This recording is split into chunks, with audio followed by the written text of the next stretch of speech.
Di saat masyarakat Indonesia pada percaya sama Bjorka, gue di sini malah skeptis dan ragu terhadap dia.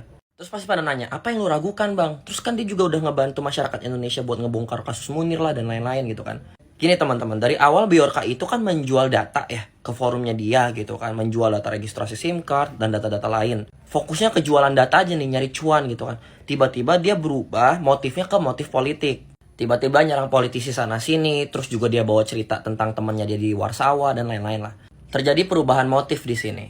Dimana kita tahu sendiri belakangan ini tuh banyak banget isu yang sebenarnya penting juga. Kayak misalnya isu Verdi Sambo, terus BBM naik, koruptor bebas bersyarat. Tiba-tiba Bjorka ini naik jadi trending menutupi isu yang lain. Dikarenakan aksi Robin Hood-nya ini yang katanya sih ngebongkar kasus Munir. Padahal yang gue lihat dari thread yang dia kasih di Telegram sebenarnya itu menjadi rahasia umum yang sudah dibahas di Wikipedia juga ada. Dia cuma jelasin aja nih kepada masyarakat tentang siapa pembunuh Munir tanpa memberikan data yang jelas. Contoh, data bukti komunikasi antara si pelaku A dan si pelaku B.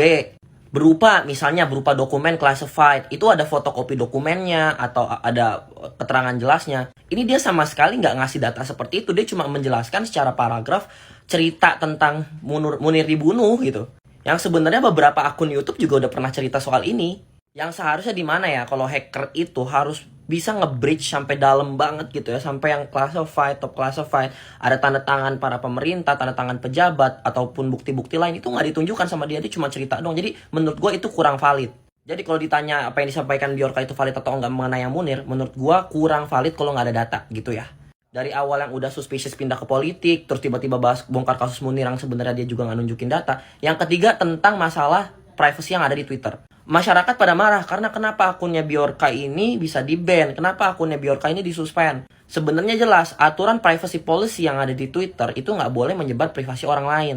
Berupa alamat, nama, terus abis itu tempat tinggal, kayak gitu-gitu tuh di Twitter nggak boleh kita sebar. Ada privacy policy-nya. Terus masyarakat pada nanya, kok Bjorka di-ban nih, kenapa disuspend? Pasti pemerintah Indonesia yang nge-suspend. Tanpa pemerintah Indonesia minta nge-ban pun, Twitter akan nge-take down postingan seperti ini, karena itu sensitif banget.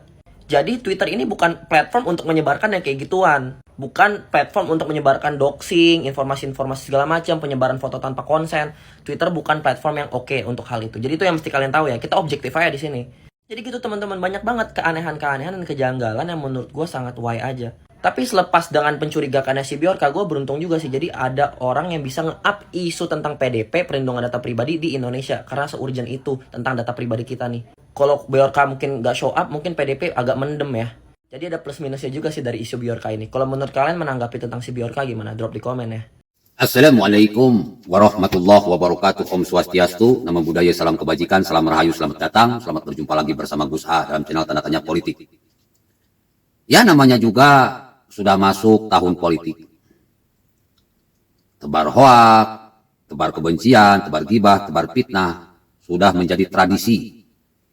Apalagi sudah masuk edisi pemilu dan pilpres.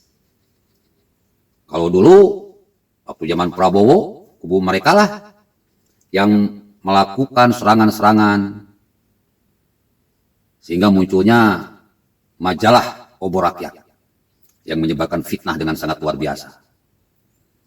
Lalu dulu Saracen, ternyata orang-orang PKS lah atau pendukung PKS yang melakukannya. Ya sekarang nggak akan jauh, kasusnya itu nggak akan jauh, terus gayanya, stylesnya nggak jauh beda, cuman caranya berbeda. Yang dulu itu pakai majalah atau koran, Saracen bikin grup-grup di medsos, menebarkan hoax, sementara sekarang itu dengan embel-embel hacker, Bjorka, menyebarkan data-data pribadi atau membongkar rahasia negara. Ya kita tahu sendirilah yang namanya Prabowo itu kan Menhan. Terus Menkominfo pun orang Nasdem. Nasdemnya sudah jadi oposisi. Prabowo ya mungkin sekarang koalisi tapi sudah kelihatan oposisi. Jadi kalau istilah yang sering didengungkan itu sekarang teman sudah menikam dari belakang. Oh bentar lagi mau pilpres. Makanya saya tuh menyarankan udah aja gantilah Menhannya, Menkominfonya, agar nanti pilpres itu lebih fair gitu. Karena saya pun live berkali-kali itu di sabotase, luar biasa. Bang. Jadi jelas patut diduga ada campur tangan Menkominfo di dalamnya yang merasa panas telinga, panas hati. Di mana berusaha bongkar semua kebusukan-kebusukan oposisi, teroris dan teroris oposisi. Jadi berkaitan dengan Biorka ini udah nggak aneh lah. Biorka bukan orang luar negeri. Dia itu cuma makhluk yang dibentuk oleh oposisi untuk bikin kekacauan, kegaduhan. Karena jujur saja pemilu itu pasti dimenangkan nasionalis. Dan presiden pasti dimenangkan Ganjar Pranowo. Kenapa? Mereka tidak punya calon yang benar-benar greget gitu. Anies Baswedan pun cuma dipaksakan. Jadi mereka itu cuma satu harapannya itu melakukan kudeta.